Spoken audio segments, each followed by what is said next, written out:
Welcome to Scrambled, your space for fertility, owning your 30s, and the scramble that makes it all worth it.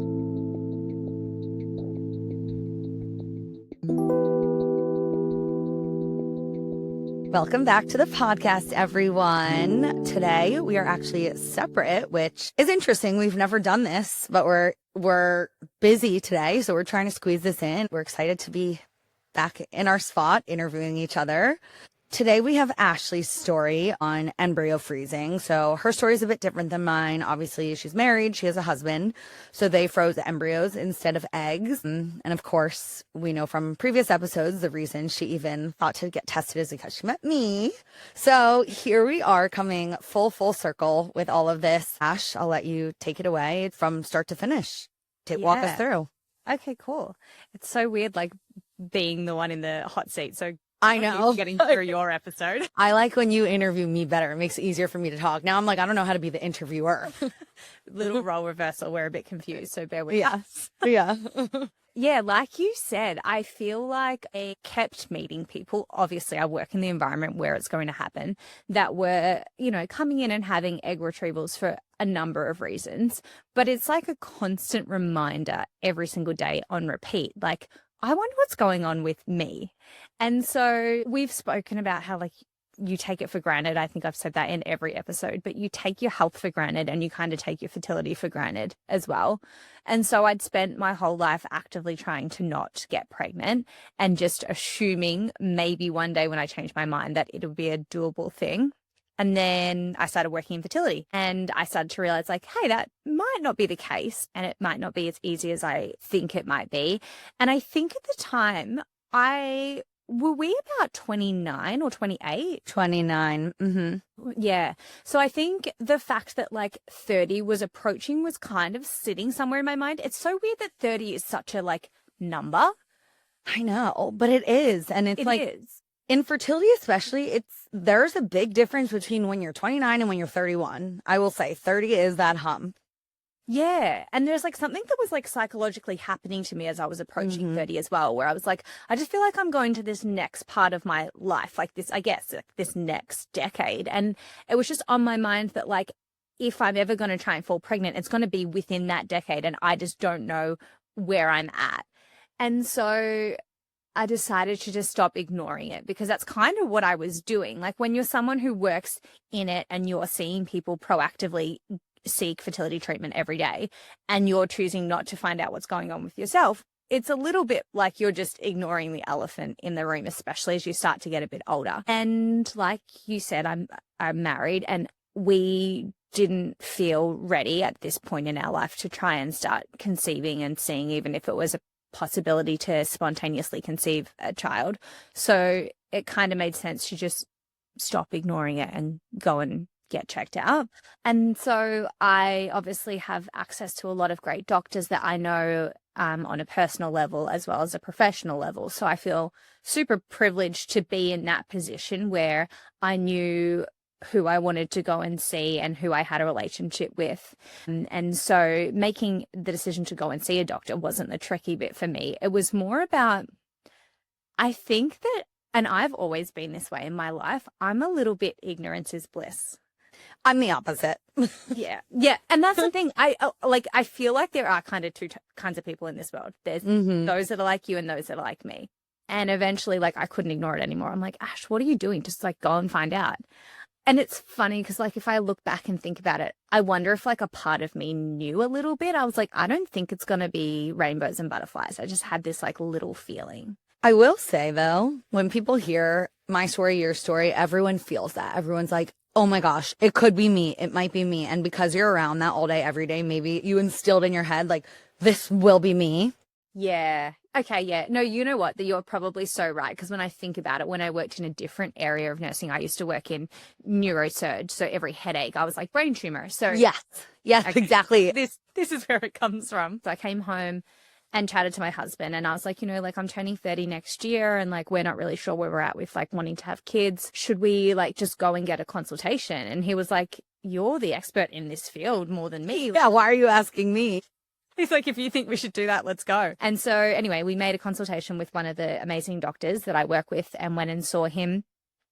And he just kind of said, like, what brings you guys in? I guess he was asking, like, are you guys trying to conceive and are you having issues, whatever? And I just said, realistically, we're just at the point in our lives where it would probably make sense to start having kids, but we don't really feel ready to. I certainly don't. I'm probably speaking more for myself than my husband in this circumstance. I said, look, I'm about to kind of turn 30 and I've just started thinking about it and I just want to know what's going on. And he was like, great, okay, how many kids do you guys want? We just looked at each other like clueless. I was like, if you're asking me today, 0. And my husband's like, I wouldn't mind 3. And I was like, here we go. Like, we need to get on the same page here. And so our doctor just said, look, let's just go back to basics. Let's just go ahead. We're going to do some blood tests. We're going to do an ultrasound. And then he was like to my husband, and we will schedule you in for something called a semen analysis. So we're basically going to have a look at your eggs and follicles, going to have a look at your sperm, going to look at your bloods and make a decision from there. It's interesting. I think every doctor has a very different approach, but he was very, I wouldn't say he's not anti-IVF, but he was very like, if there's no problem here that I see, I'm not going to advise you to just freeze eggs or freeze embryos just for the sake of it. Which I love, which we'll address as we continue on. But the goal of this podcast in general is not to make people go freeze their eggs and tell people everyone should, because that's not the case. We're just 2 girls who are sharing their stories of 2 patients who were told to out of more necessity than not. But I love that your doctor said that. Yeah. He was like, the aim of this is just to give you guys data. Yeah. And then I can make a recommendation. And so we were like, amazing. Like, we're just simply here to find out like where we're at. If everything looks really good, off we go. And maybe we try and conceive one day. And then if we have issues, we bounce back, whatever.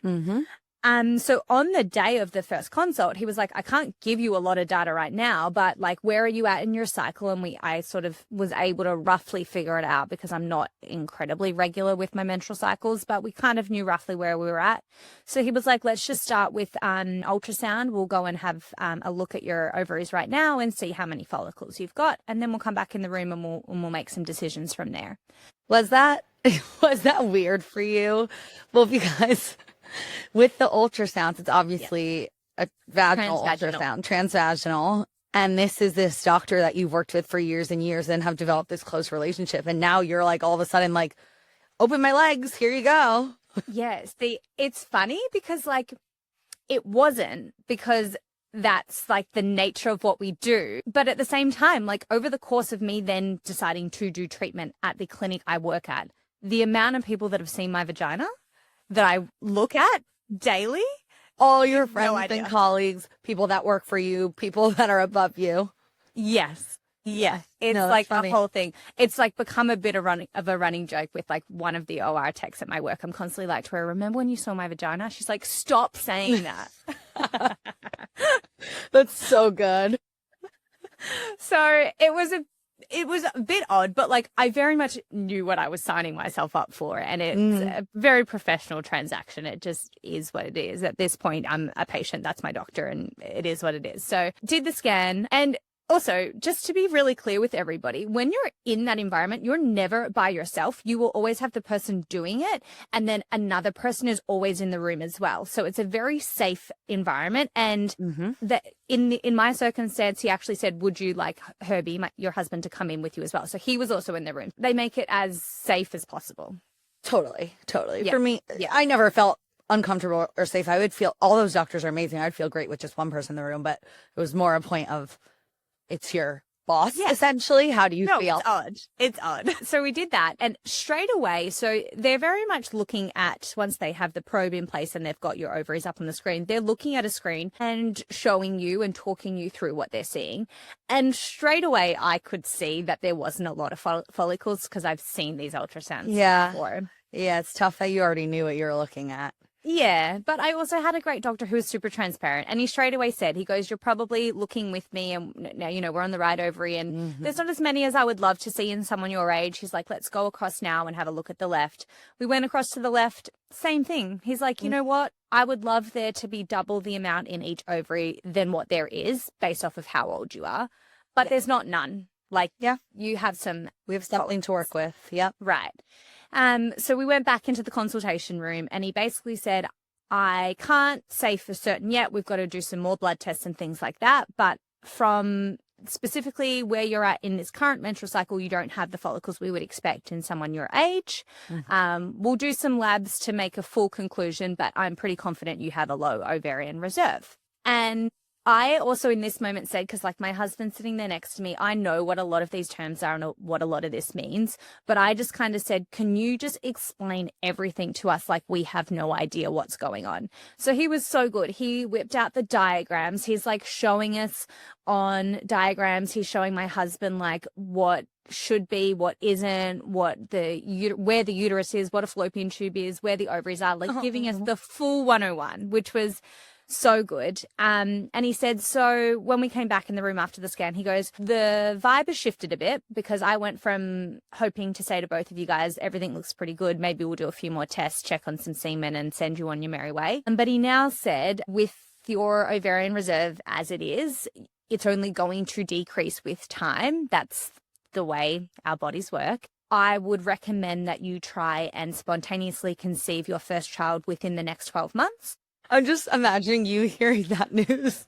You're like, no kids. I don't even know if I want kids, period. So I went mute. And Herbie is probably like, woohoo, let's do this. And you're like, funnily, we're getting divorced right now. Like, funnily enough, like, I think we both just regressed into like 12-year-olds that didn't know how to be in the room. We were like, we aren't even old enough to be here. What is going on?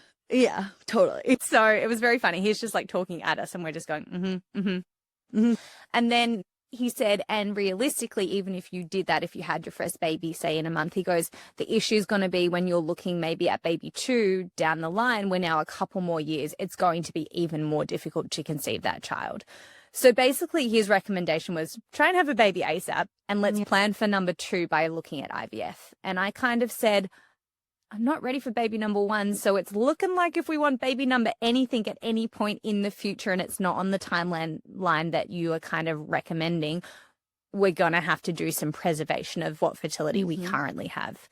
So it kind of the conversation jumped right to that. It jumped right to, all right, we're looking at doing an IVF cycle. So the difference between egg freezing and IVF, just to kind of give you like the quickest 101, is egg freezing is when a sole woman is doing it by herself for the purpose of freezing her eggs, and you're going to stop at that process. You're going to stop at eggs in freezer. When you have a partner and the presumption is that's the person that you will be procreating with, you do it together to try and get to the end stage of creating the full-blown embryo. And even if you don't intend on using that right away, you can do something called embryo banking, which is kind of like egg freezing, like popping them in the freezer for when you're ready, but you're just doing all the steps to fully form it into an embryo.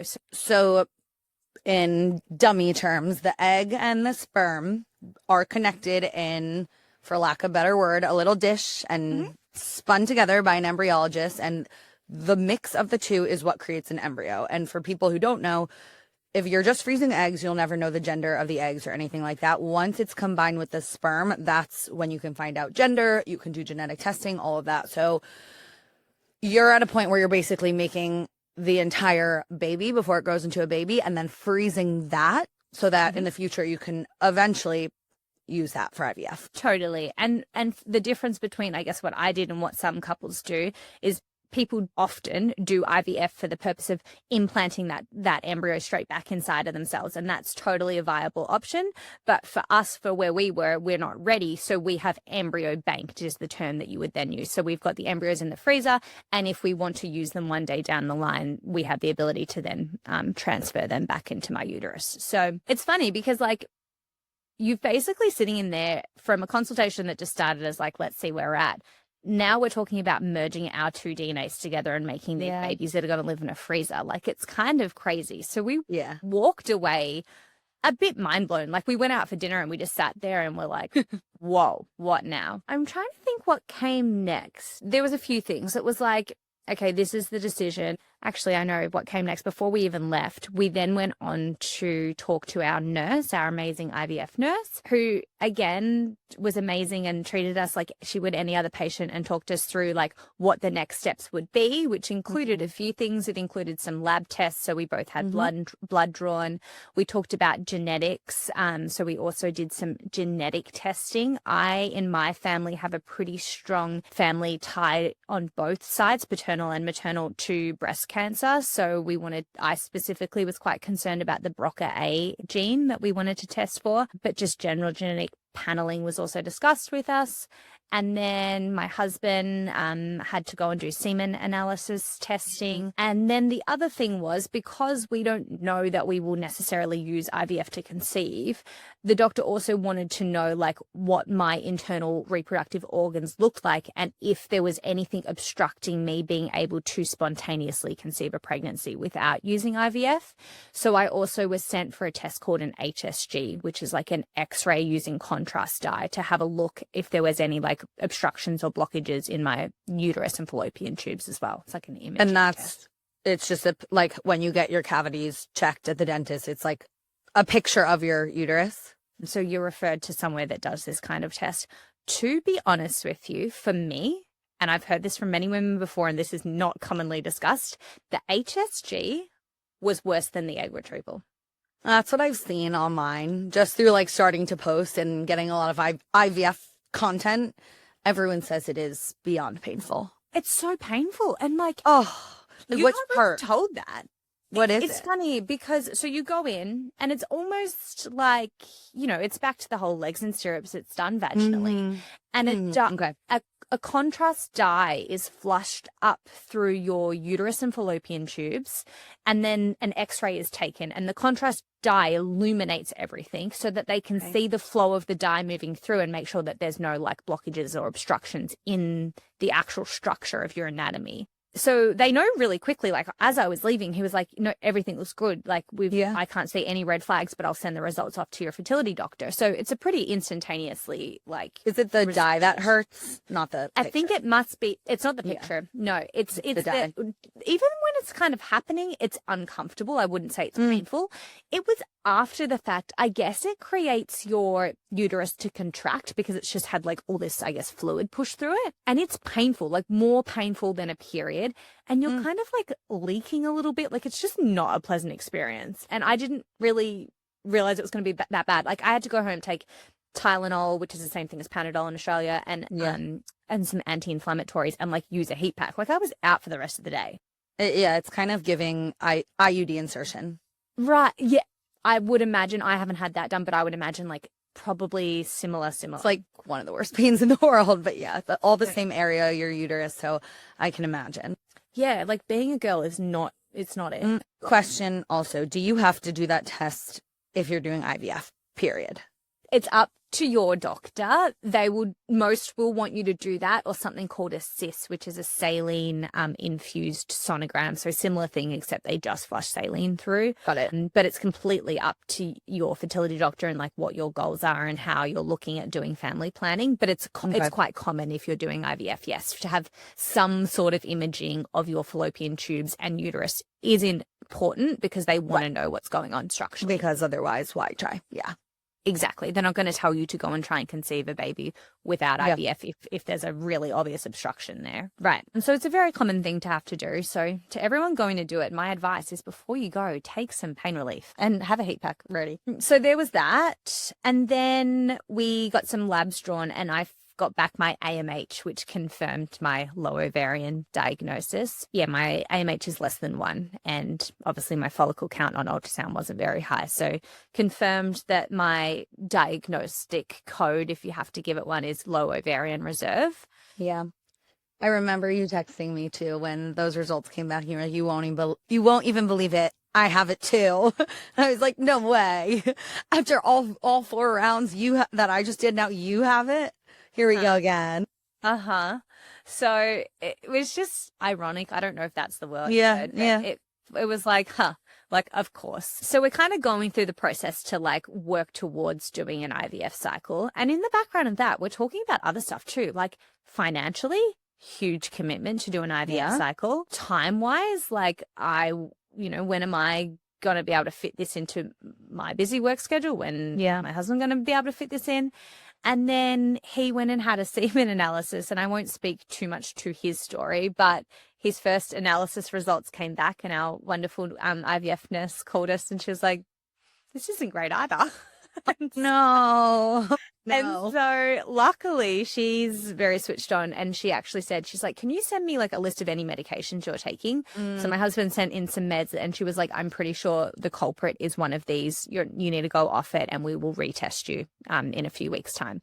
So luckily for us, he got a repeat analysis done, and everything came back totally fine. So it was 100% affected by this one medication. But there was just like a minute there where I was like, are you joking? But anyway, that happened. And then I'm trying to think of next step before starting the cycle, genetic testing as well. So because we are going to put both sets of DNA together to make an embryo, they do some genetic screening for you as well. So I had a blood test, my husband had a blood test, and we both sent our saliva off to a lab. Yeah, so you can spit into a little cup and send it off. Okay. And so then you also meet with a genetic counselor to talk about the results of your genetic testing. I was really lucky in that I found out I don't carry the BRCA gene, which was a big relief for me because it's a very prevalent thing in my family, that diagnosis of breast cancer. And so that was a huge relief. My husband likes to think that he like nailed the genetic testing thing because he had nothing. He's a carrier for not a single thing. He's like, I'm so perfect. He's like, I'm perfect. I'm healthy. It's all you. Like, please. Little do men know they're majority of the issue with these babies. Correct. And then I'm a carrier for like these 4 genetic things that I can't remember them. They're not super important in terms of like, they're not going to be detrimental to the health of an embryo. I remember they tested my blood for my own genetic screening before they froze my eggs too. And I remember I had like 4 or 5 weird ones, but nothing that's crazy. Yeah. Right. One of mine was really weird. Yeah. And I remember one of the things, so you're on the call with the genetic counselor and they're talking to you about like different things. And she's like, have you ever noticed that you have small teeth? I was like, yeah, my bottom teeth are tiny. She's like, yeah, it could be because of this one thing you're a carrier for. Wait, that's crazy. I know. It was very funny. But anyway, the moral of the story was that I'm very lucky that my husband's not a carrier for any of the 4 things that I am. And so then it reduces your likelihood of that going forward, whatever. So we were all good on that front. And so then it was more about like, when are we going to start this cycle? Yeah. And so I kind of wanted to leave it to the end of the year because it just was what was going to work out best for our schedules. And I kind of knew that I had to give this like 2 weeks of my energy and time and then have the procedure and have my recovery. So I also like, I don't know if you did this. I mean, I know you made some lifestyle changes, but I started to like get on some supplements and stuff like that too to try and, Me too. Like CoQ10 and acai. Yeah. Vitamin D, I think, a bunch of different things. All natural stuff, but some that were recommended. So I did the same thing, went on a few different supplements to try and like, make things as good as they could possibly be, and made some lifestyle changes, like made sure that I was drinking a lot less, eating a lot better. My husband as well. So our doctor was really good in that initial consultation to say to my husband, like, what is beneficial and maybe not beneficial to sperm health. And so he made some changes, like even things about like where you carry your cell phone, like it shouldn't be too close to where your testes are and like things like that. I mean, the most interesting one to me going through the freezing journey was to be careful with, like, this is actually a heated blanket because it's so cold right now, but like heat near your uterus, heated workout classes, infrared saunas, those are all no-no. It's interesting. And like, I'm not saying in general in life these things are a no-no, but when you're specifically doing these treatments. Yeah, it can really affect your eggs, your sperm, the results. Yeah, it's interesting. And you don't really think about those things until you have to. So made like the recommendations, tried to implement them into our life somewhat, but also like I did try and not make it my whole personality. Like I still, went out with friends and like had a glass of wine and things like that. Like I didn't completely drastically change my life because I didn't want it to overwhelm me too much. That's just how I cope, is that I just don't go too gung-ho. So we started an IVF cycle. So similarly to you call in with your baseline. So you report your period and then you start taking the medications. Like I said before, like there's a big financial burden. I was super lucky that you had medications that you gave to your sister and then your sister gave to me. Yes. Yes. So I was very lucky, thank you, that I was able Yes. to use some medications because they're I know it's part of the helpful. process. They are. They're like almost half the cost. Are you okay with needles because you're a nurse and you see them all day? Like, would you give yourself shots? It's funny because like I'm okay with needles. Like I'm not frightened to go and like get my blood drawn or get an injection or whatever. Would you draw your own blood? No. No. There's like technically difficult, and also like it's like putting a wax strip on yourself and then having to rip it off. It's a harder psychological game. Okay. So I felt confident in that I knew what I was doing, but it was also like, this is odd. I'd never really injected myself or anything before. So yeah, that was interesting. I will say I'm a bit of a control freak. Like I could have probably had my husband Herbie do it, but I didn't want him to. I was like, I know what I'm doing. As much as it's not fun, I'm going to do it. I'm the same. I wouldn't have like a friend or a sister or anything do it. It like has to be done by me. So I know I'm doing it right in my body. Yeah. I think he might have done one of my injections heavily supervised by me, but it hurt more and I was like, never again. Yeah, never again. Nope. So yeah, while I was doing my meds, I will say I found that sort of 2-week period to be one of the hardest times in my life, because I will say I think I'm a pretty optimistic, positive person as like a general baseline.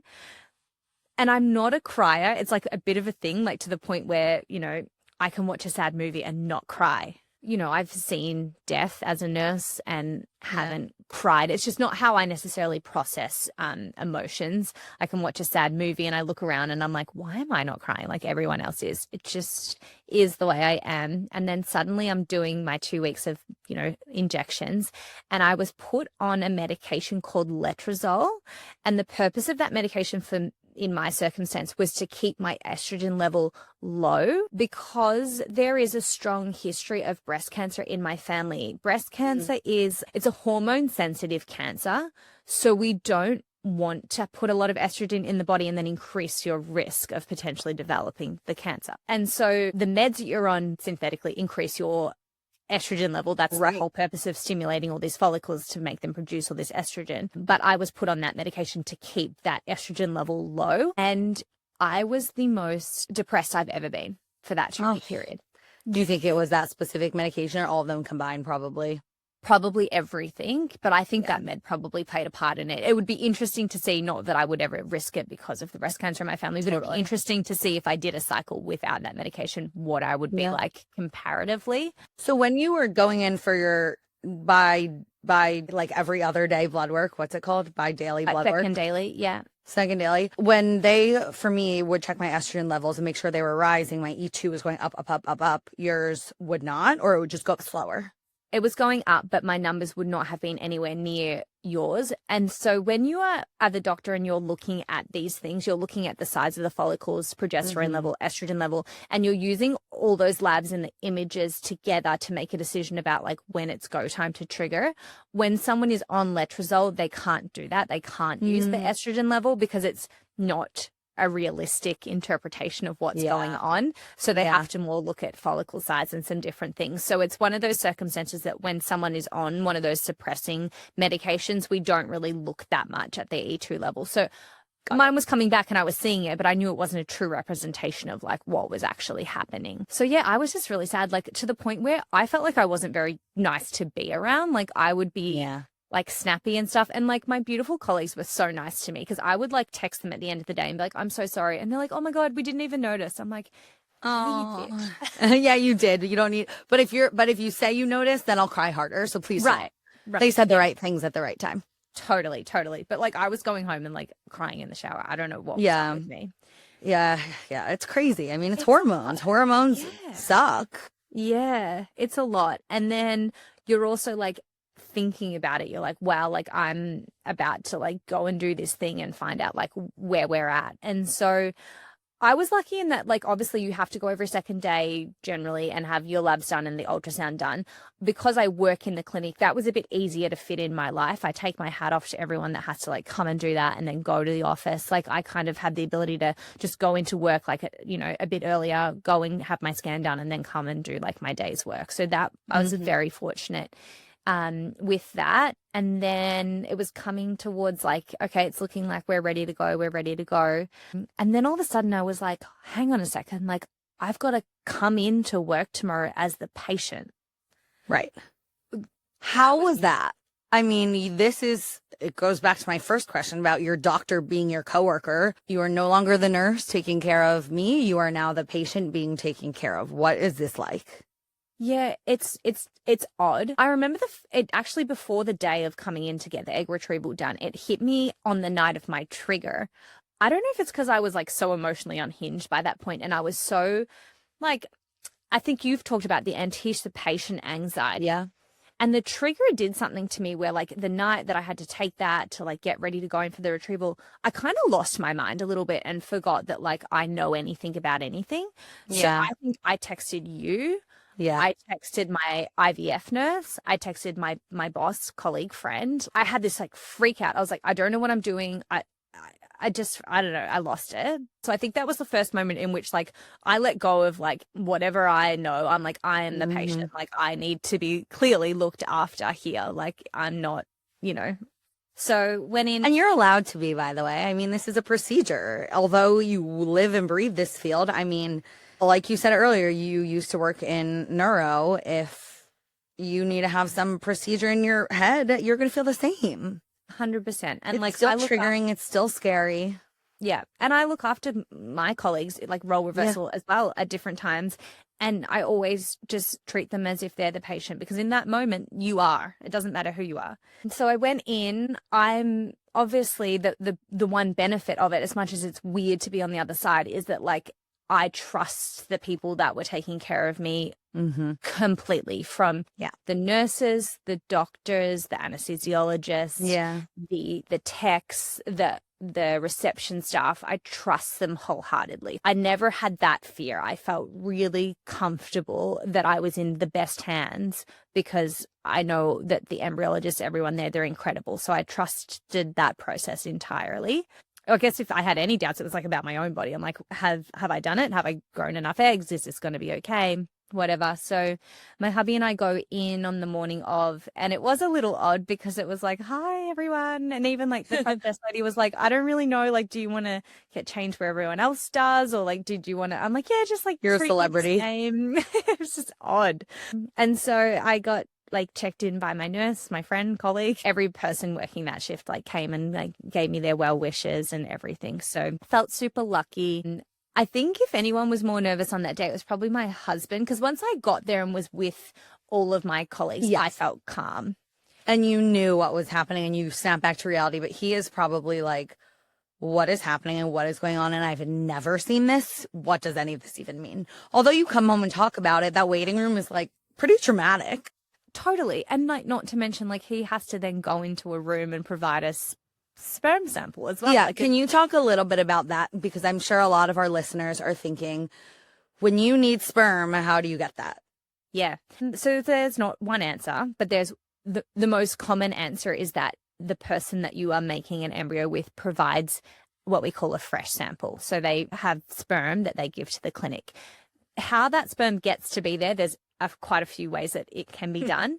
The most common is that every clinic's a bit different, and actually my clinic has recently changed how we do it as well. But at the time that we did my retrieval was that we have these rooms with a recliner in it and a television, and you can take your own device. The male goes into there and they provide a specimen of their semen into a cup, and then a member of the embryology comes and gets that, and they take that sperm with them, and then they do a sperm wash and do all the things they need to do to use the sperm. So most commonly it's that you go into a room and provide a sample on the day. There is some circumstances in which there's different religious beliefs and people need their partner in there for different reasons. So there's a few different ways, but traditionally you're by yourself. And then you also could provide the sample, so you could produce it at home and put it in a cup provided to you by your clinic, and then bring it into the clinic with your partner, and sperm will still be fresh enough. There's different time constraints, but there's different cups that can keep it viable for different amounts of time and things like that. For most people, if you live within a 2-hour range of your clinic, you can totally do that. And then other people might have sperm frozen that lives at the lab, so they might have provided the sperm at a different date and had it frozen, and then that can be defrosted and used on the day. So there's a few different ways. And then we can also actually surgically extract sperm if that's a medical necessity for the male as well. Wow. I know. Okay. So anyway, my husband just had to go into the jizz room and produce a cup of sperm. Okay. Now everyone knows. Now everyone knows. I think for him psychologically, he's like, this is weird. Like all your colleagues are just over there. Yeah. Yeah. No, literally. But it's like after all the women has to go through, do that, please. I can't tell you how often I'm like with a female patient and her partner's like, I can't believe I've got to go and do that. And we both just stop and look at him. I have to get my period. I have the hormones, everything. Yeah. Cry me a river. So anyway, I then got taken through for my procedure and again exposed my vagina to all my colleagues. I don't really remember my recovery that much. That was the first time I had ever gone under anesthesia before. All I know, because I've been told by my colleagues, is that I came out like chin up, trying to look out. Like imagine, I know that this isn't audio media, but imagine like a turtle trying to get its head out of its shell. Yeah. Oh. Apparently, as I was getting wheeled out, I was doing that. And my colleague and anesthesiologist, Dr. Catrone, kept saying to me, what are you doing? Like, put your head down, relax, like you can sleep. And I was like, no, I don't want you guys to see my double chin. So clearly, that's all I was worried about. Right. You were like this because you didn't want your double chin to come out. And it's funny because I do remember that one of the last things I thought before going under, I was like, oh, I wonder if I'm going to sleep with my chin down. Everyone's going to see my double chin. And that's obviously so that I could funny. Think about. That's so funny. And also, why do you care? Like you're going in for a procedure. Why You're do insane. I care? You're insane. Insane. That's just me in a nutshell. So I provided a lot of laughs, I think, to my colleagues that were looking after I'm me. sure. So you guys are welcome. They took amazing care of me, obviously. Yeah. And then the elephant in the room was that one of them was going to have to come and give me my first result, which is how many eggs were retrieved. And they knew that that's the part that I was most nervous about because I kind of had a rough idea where I was at from my scans in terms of how many follicles were going.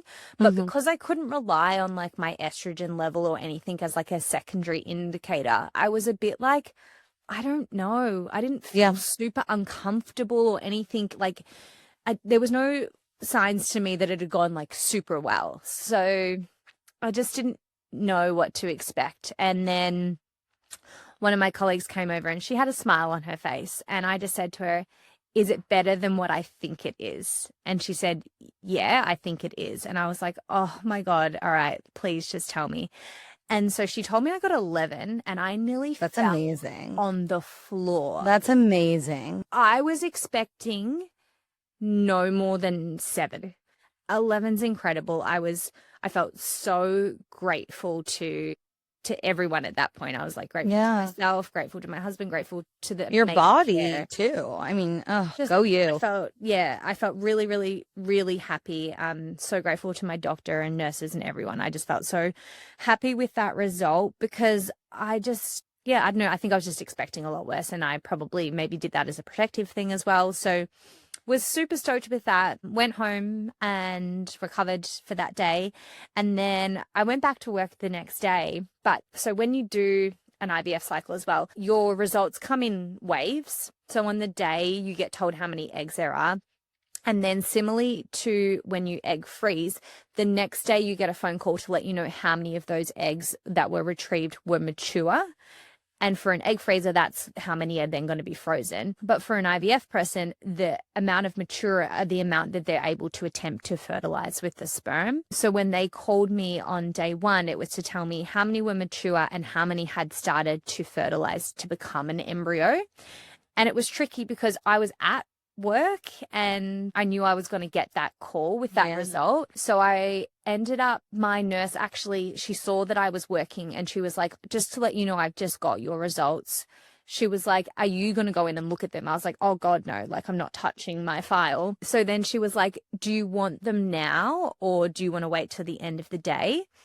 And I think I might have just said, just tell me, I'm pretty sure. Yeah, at that point. Yeah. It was what it was. And so from the 11, 8 were mature. Again, I was like, that's great. Right. And 8 had begun to fertilize as well. Like I had 8 day 1 embryos. So like that was, again, amazing news. Then, though, they have to continue to fertilize or continue to develop into a blastocyst. And it's over 5 or so days, right? Mm-hmm. Right. Yep. Typically 5, but they can take a little longer. So yeah, got to my blastocyst results and basically I got 3. So of the 8, 3 grew all the way to blastocyst. Mm-hmm. And so I think that was the first time where I felt a little bit disappointed. And I think that was just because up until then, everything was a little bit better than I anticipated. So then I kind of started to think, oh, maybe I'll get like a few more embryos than I was expecting, which is interesting because I don't know where I got that mentality from. But anyway, yeah, had 3 and they got sent for genetic testing. And from genetic testing, we found out that I have 2 euploid embryos and 1 mosaic embryo. You don't need to get into too much detail. I know we're going to do an episode on the technicalities. Euploid and mosaic. What's the word? Yeah. So euploid embryos are like good to go. They're the embryos that we would love to use. And that's like the word for genetically normal, look good. And then mosaic means that there is a bit of abnormality. The level of mosaicism is a spectrum, but we're going to do a full episode on it. We also have an ep coming up with an embryologist. She touches a little bit on what mosaicism means, so we'll leave it to the experts to explain it. But yeah, it doesn't mean that that's not a viable potential embryo that we could use. It probably out of the 3, though, is not where we would start. You'd always start from your highest graded and kind of work your way down. In terms of just your future having children, do you feel good with these two embryos that are good to go? I guess essentially 3. I mean, where do you stand now? That's a really good question. So I was 29 when we did this. I'm now 31. I think realistically, it would make sense to have more embryos in the freezer, especially if we're not looking to conceive soon. I also haven't had any of my like labs retested or anything like that since I was 29. So I can only presume I've had, more deterioration in that department. But there's not a drastic decline that happens, right? It's a slow burn. Right. It's a slow burn. And, I've probably made more conscious changes to my lifestyle since finding this out. I'm definitely more routine with taking supplements. I try and think about my health and overall wellness a little bit more at the forefront of my mind as well, as does like my husband has implemented some different lifestyle things as well. So we both take our little supplements to hopefully be able to one day have a baby. That's a whole conversation in itself. I think I'm warming up to the idea, which if my mum is listening to this episode, she'll die. Yeah. I was going to say, said Ashlee never. I know. And like, I want to say too, like, obviously this is a conversation about IVF, which for a lot of people is something they do for infertility. So I feel really privileged to even be able to say that, like, I'm not sure where I sit in terms of wanting to conceive a child, but there is something about being told that it might be difficult that makes you go, okay, like, maybe this is something I want more than I thought. I know that if it's a difficult journey, once we make the decision to do it, that is going to be a really hard emotional experience to go through. And so I guess I'm just trying to like best equip ourselves for like what that might look like. And I think it might look like probably doing another cycle of embryo banking, because I think even if we did decide to try and conceive a child in the next, say, 12 months, I think it would be sensible to probably have a few more embryos banked. If that's not successful and then we're reliant on the embryos that we have frozen, having 3 doesn't equal 3 babies at all by any means. It might be lucky to be 1. So it's all about, it's a journey every step of the way. So it probably would be sensible to look at doing it again. And yeah, that's on the forefront of my mind. That's probably something I'll deal with in 2026 for sure. Well, thank you for sharing your story. 2 different perspectives, but both similar enough. Lots of people go through different journeys and different things. And as always, our goal is to just raise awareness, advocate for yourself, and don't be scared to share your journey, because more people go through things in life, whether it's fertility related or not, than you would think. Yeah, it is. It's so good to talk about. Like, I feel like I can relate so much more to my patients now as well. Yeah. And just like being out with friends and stuff, and when girlfriends start asking about it, I'm like, well, this is what my experience was like you're right. I think just having the conversations are really important. Yeah. And hopefully this podcast is helpful too.